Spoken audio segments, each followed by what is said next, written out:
This is the situation. You have a SharePoint list, and for whatever reason in your program, one of the needs that you have for that SharePoint list is to be able to create new entries, but those entries usually are quite similar between each other. So you would like to be able to have new entries with elements from already existing ones. Similar to duplicating an entry, but you will also would want to change some of the fields of those entries. Let me show you a solution for something similar and also for how to just simply duplicate them.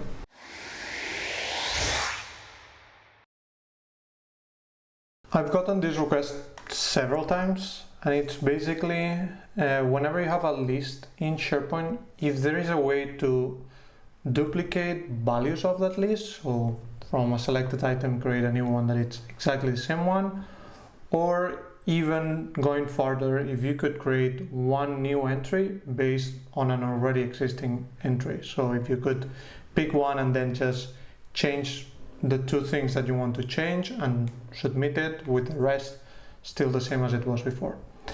It can be done, and let me show you how it looks. It would be something like this. Let's say I want to duplicate number 1. I would come here, and instead of going to new, I would go to edit.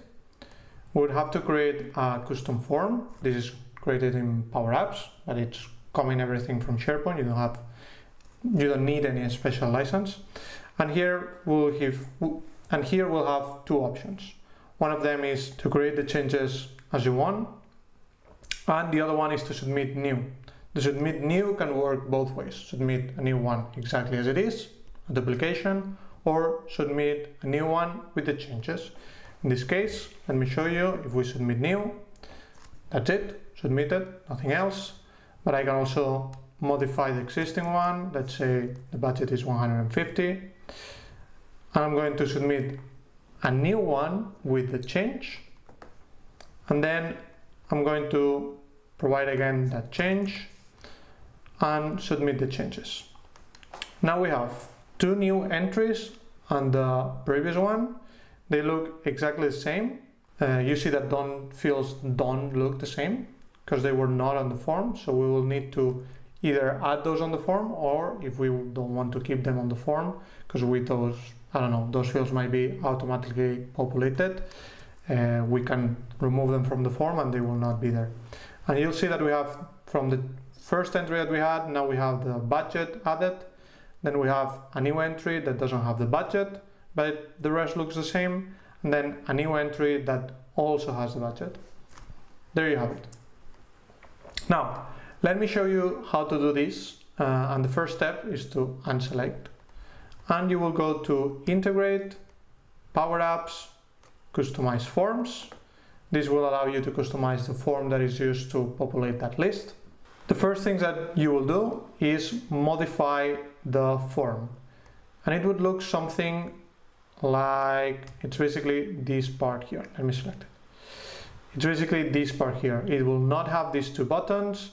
It will not have the top part. Okay, all of that you can modify it. It's an app. There's several videos. I have several videos showing you how to do that. But let's say you come here to the form, you go to Properties, Fields, and then you select which fields you want. You can add fields that are on the list. You can remove fields. You can make some mandatory, others not. This will allow you to do what I was telling you before, that even if you duplicate an already existing entry, if those fields are not in the form, those fields will not be duplicated. Now, once you have that, you'll need to create two buttons. For that, you just go to Insert and pick up the button, and then you create two buttons. One of them, I call it Submit Changes. It's basically to submit the already existing changes. You can call it however you want. The only thing you need to do is, on the onSelect, put this formula, Submit Form. This will submit whatever is currently on the form. If there's any field that has information that was already there, it will not override it. But if there's a field that had information and you have here and you change something, it will override it. Or if it was empty and you add something, it would add it. And in order to duplicate or submit a new entry based on the previous one, we have this second button where the onSelect looks slightly different. It's basically this here.